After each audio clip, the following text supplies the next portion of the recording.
Bonjour à tous, j'espère que vous allez bien. On se retrouve aujourd'hui pour une vidéo sur Aurélie Preston qui a été placée en garde à vue pour des faits très graves.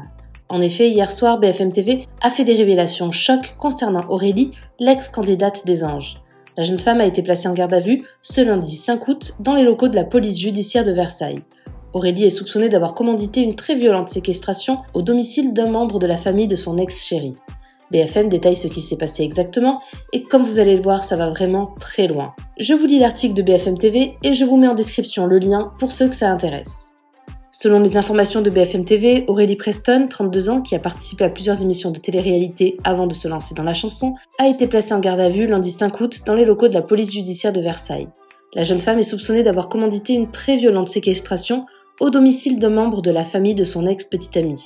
Ce mardi 6 août, l'audition d'Aurélie Preston est toujours en cours dans le cadre d'une information judiciaire ouverte le 2 août, des chefs de vol avec armes en bande organisée, séquestration, violence volontaire et association de malfaiteurs.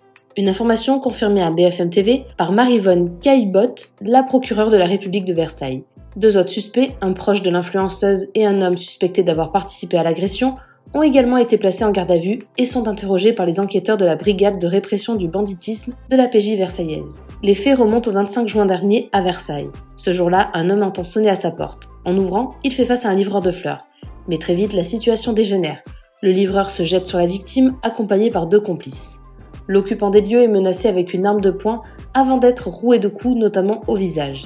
Ligoté à une chaise, il perd connaissance, après s'être vu réclamer l'emplacement de ses montres de luxe. Ses agresseurs, également munis d'un pistolet électrique et d'une bombe lacrymogène, font le tour de son appartement avant de mettre la main sur deux montres de grande marque d'une valeur de 25 000 €. Entre-temps, la victime, qui a repris connaissance, parvient à se défaire de ses liens et à s'enfuir en passant par une fenêtre. Rapidement secouru, l'homme a ensuite été entendu par les enquêteurs de la BRB en charge des investigations. Ces derniers ont rapidement fait le lien avec l'influenceuse. La victime séquestrée est le frère d'un ex-petit ami d'Aurélie Preston, un homme dont elle a partagé la vie à Genève, en Suisse, où il exerce la profession de dentiste.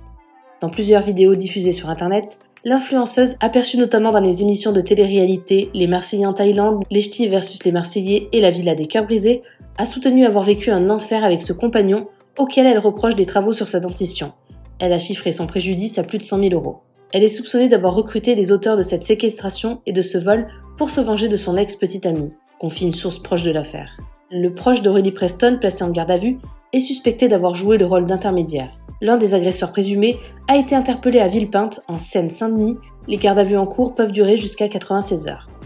Comme évoqué dans cet article, Aurélie Preston avait déjà raconté par le passé, notamment dans une interview chez Samzira, l'enfer qu'elle aurait vécu avec son ex-compagnon dentiste. Elle l'accusait clairement d'arnaque et de lui avoir abîmé les dents. Écoutez. Non, là il m'a dit en fait, écoute, on va refaire toutes les dévitalisations, machin, et en fait il m'a laissé trop longtemps sous provisoire. Ça m'a fait une infection en fait généralisée de plusieurs dents, et moi en fait il m'a arnaqué comme ça. Et vu qu'il était en relation avec moi, et que je payais beaucoup de choses aussi, et que je participais à le faire connaître, etc., et ben en fait pour moi c'est une espèce de violence qu'il m'a fait subir sur une longue période, tu vois, et mon bridge, je le perdais, je faisais même m'étouffer des fois le matin avec, je le perdais complètement, je ne pouvais pas manger, j'avais les dents surtaillées en dessous, il me voyait comme ça, il n'intervenait pas. Merci à toi d'avoir regardé la vidéo jusqu'au bout. N'hésite pas à commenter ce gyrophare si tu es arrivé jusque-là. Ça me permettra de voir ceux qui sont restés jusqu'à la fin. Encore une fois, merci beaucoup et je vous dis à très vite pour une nouvelle vidéo.